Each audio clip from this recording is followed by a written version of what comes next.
This channel does not promote any violent, harmful, or illegal activities. All content provided by this channel is meant for an educational purpose only.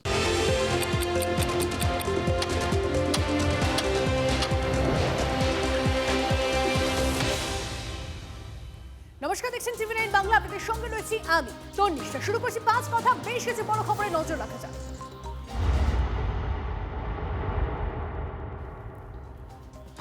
ভোটের পর এবার strong room বিতর্ক। গণনা কেন্দ্রের সুরক্ষা নিয়ে commission ও বিজেপিকে নিশানা তৃণমূলে। হার নিশ্চিত বুঝেই বিজেপি কমিশনকে কাজে লাগাচ্ছে বলে অভিযোগ বঙ্গের শাসক দলের। হার বুঝে নাটক করছে তৃণমূল, পাল্টা দাবি সুকান্ত মজুমদার।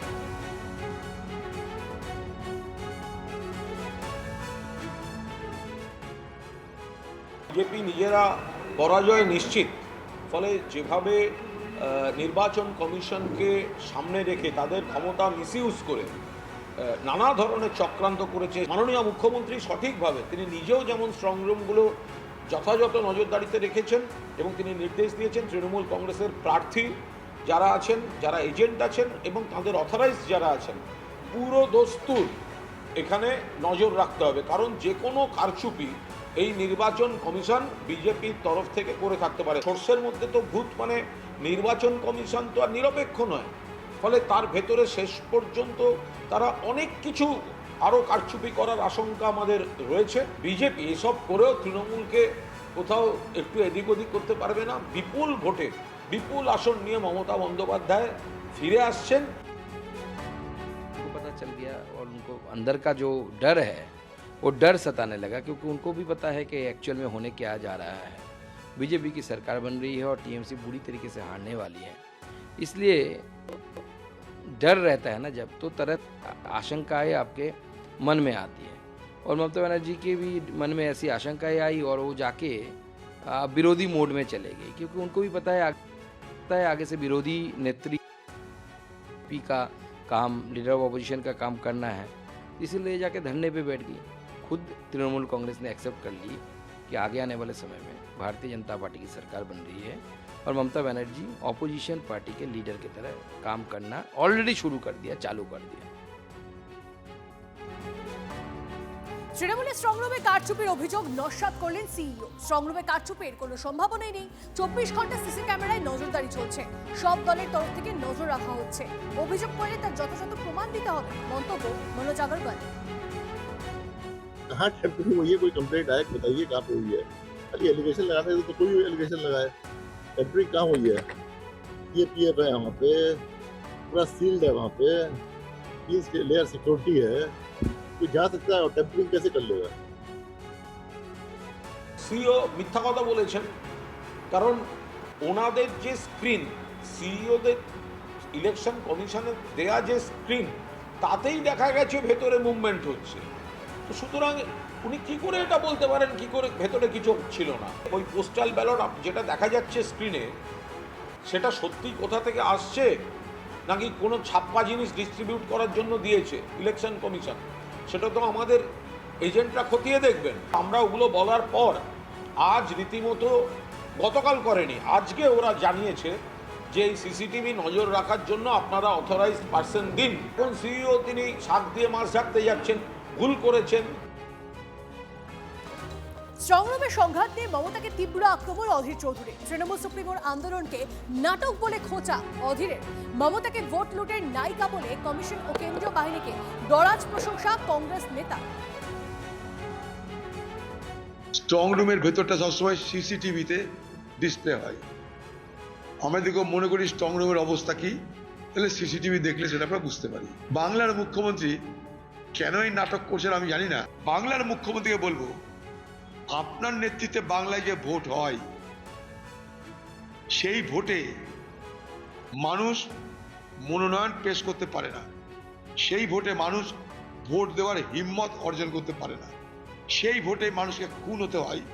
সেই ভোটে স্ট্রং রুম তো না, বিডিও অফিসের রুমটাই স্ট্রং রুম। সেই বিডিও অফিসে বিডিওর উপস্থিতিতে এসডিওদের জ্ঞাতার্থে শয়ে ব্যালট বক্স ছাপ মেরে ঢুকিয়ে দেওয়া হয়। এই মহিলা এই বাংলায় ভোট লুটের সব থেকে বড় নেত্রী। আজকে নির্বাচন কমিশন, আজকে সিআরপিএফ কেন্দ্রীয় বাহিনী তাদের জন্য বাংলার মুখ্যমন্ত্রীর সেই লুট করার পথ হয়তো অবরুদ্ধ হতে পারে। বাংলার মুখ্যমন্ত্রী আপনার এই মরা কান্না কেউ শুনছে না, আপনার এই কুমিরের কান্না কেউ শুনছে না। আপনি নিজে বাংলায় ভোট জালিয়াতি, ভোট লুটের নায়িকা। গতকাল স্ট্রং রুমে হানা দিয়েছিলেন মমতা বন্দ্যোপাধ্যায়। একটু পরেই শাখাওয়াত মেমোরিয়ালের স্ট্রং রুমে যাচ্ছেন ভবানীপুরের বিজেপি প্রার্থী এবং পরে সিইও দপ্তরে যাওয়ার কথা রয়েছে। প্রদীপ্তর সঙ্গে কথা বলবো। প্রদীপ্ত, কোন কোন অভিযোগগুলোকে সামনে রেখে শুভেন্দু অধিকারীর আজ এই রওনা? দেখো, Sakhawat memorial girls high school, যেখানে ভবানীপুর কেন্দ্রের স্ট্রং রুম এবং সেখানেই ভবানীপুর কেন্দ্রের গণনা হবে। গতকালই মমতা বন্দ্যোপাধ্যায় গিয়েছিলেন এবং আর কিছুক্ষণ পর শুভেন্দু অধিকারী যাবে, যেমনটি তুমি বললে। মূলত সেখানে গিয়ে স্ট্রং রুম সব ঠিকঠাক আছে কিনা এই সমস্ত বিষয় যেমন ভাবে তিনি খতিয়ে দেখবেন। রাজনৈতিক মহলের অনেকে বলছেন যে মূলত যেহেতু গতকাল মমতা বন্দ্যোপাধ্যায় পৌঁছেছিলেন, শুভেন্দু অধিকারীও সেখানে পৌঁছে তার কর্মীদের কাছে এই বার্তা পৌঁছে দেবেন যে কোনো প্রয়োজনে তিনিও কিন্তু দৌড়ে পৌঁছে যেতে পারেন স্ট্রং রুমে, সেটাই তিনি বোঝাবেন।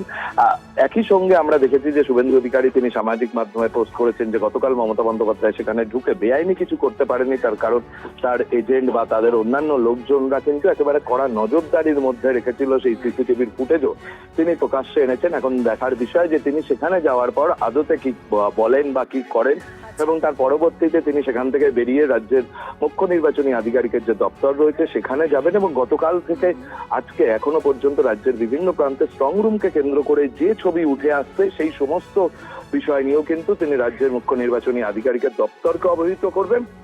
পরবর্তীতে নিজের দলের কর্মীদের নিয়েও একটি বৈঠক করতে পারেন তিনি, যে কিভাবে গণনা করতে হবে। নজর রাখো প্রদীপ।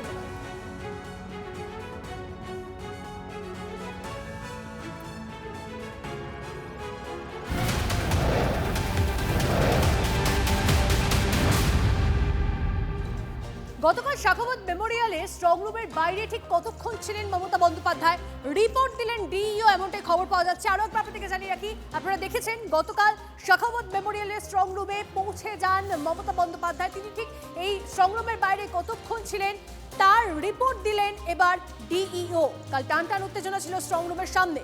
মমতা বন্দ্যোপাধ্যায়, তার ছবি দেখছেন আপনারা। গতকাল রাতে তিনি পৌঁছে গেছিলেন শাখাওয়াত মেমোরিয়ালের স্ট্রং রুমে কিছু অভিযোগের ভিত্তিতে। এবার সেই স্ট্রং রুমের বাইরে কতক্ষণ ছিলেন মমতা বন্দ্যোপাধ্যায় তার রিপোর্ট দিলেন ডিইও। আমাদের প্রতিনিধির থেকে আরো ডিটেলস জানবো। তার আগে আপনাদেরকে জানিয়ে রাখি, কমিশনকে রিপোর্ট ইতিমধ্যেই দিয়েছেন ডিইও।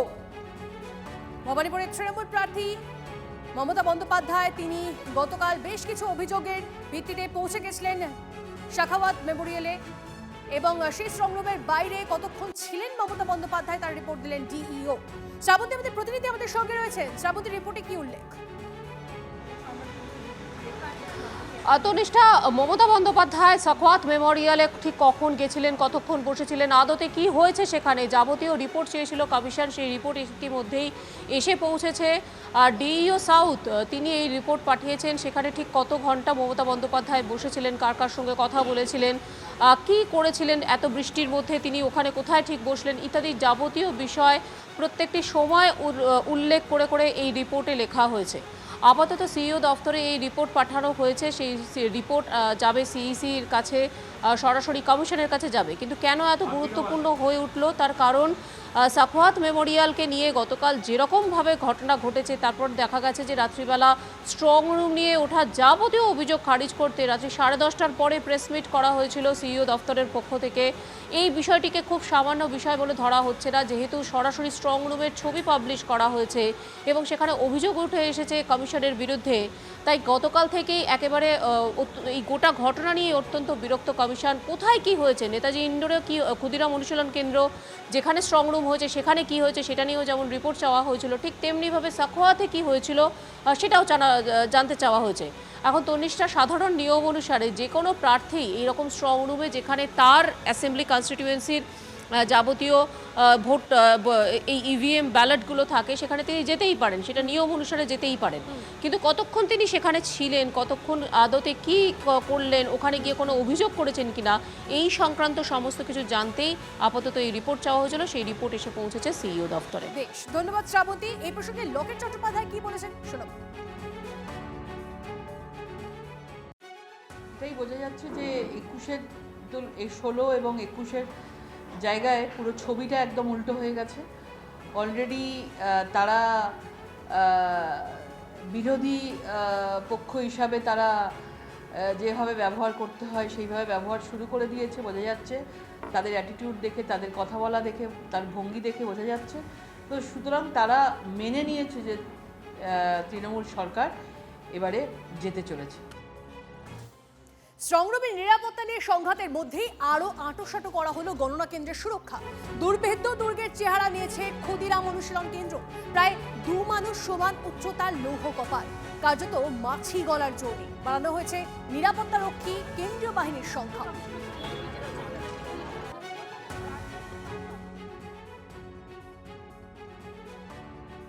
अरेंजमेंट इनहांस अरेंजमेंट এসছে এডিশনাল এখানে এক কোম্পানি পার শিফট সিএপিএফ ডিপ্লয়মেন্ট করা হয়েছে।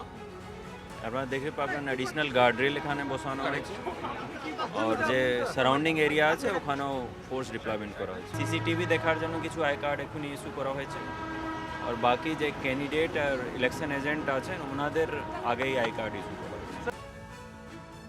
ইলেকশন কমিশনের তরফ থেকে এখানে কিন্তু নিরাপত্তা বাড়ানো হয়েছে, কেন্দ্রীয় বাহিনীর জওয়ানরা রয়েছেন। এবং পাশাপাশি আরেকটা ছবি দেখাবো, যে ছবিটা সকাল থেকে এখানে দেখা যাচ্ছে যে 7 থেকে 8 ফুটের লম্বা একেবারে গার্ডরেল দিয়ে একেবারে কিন্তু দুর্গের মতন ছবি করে দেওয়া হয়েছে স্ট্রং রুমকে কেন্দ্র করে, যাতে কোথাও কোনো ধরনের অসুবিধা না হয়। একেবারে নিশ্ছিদ্র নিরাপত্তা এবং তার মধ্যে দিয়ে কিন্তু স্ট্রং রুম পরিচালিত হচ্ছে আজকে।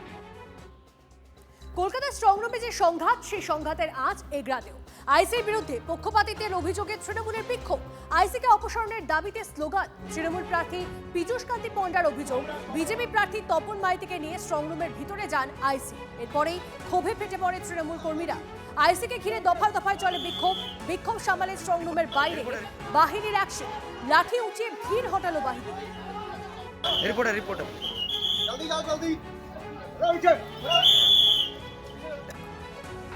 এই দালাল আইসি আর ওর পারমিশন বিনা বিজেপির ক্যান্ডিডেটকে নিয়ে স্ট্রং রুমে নিয়ে যাওয়ার চেষ্টা করছিল। একদম বিজেপির দালাল। আমরা এখানে গণ অবস্থান করব এই আইসি যতক্ষণ না বদলি হয়।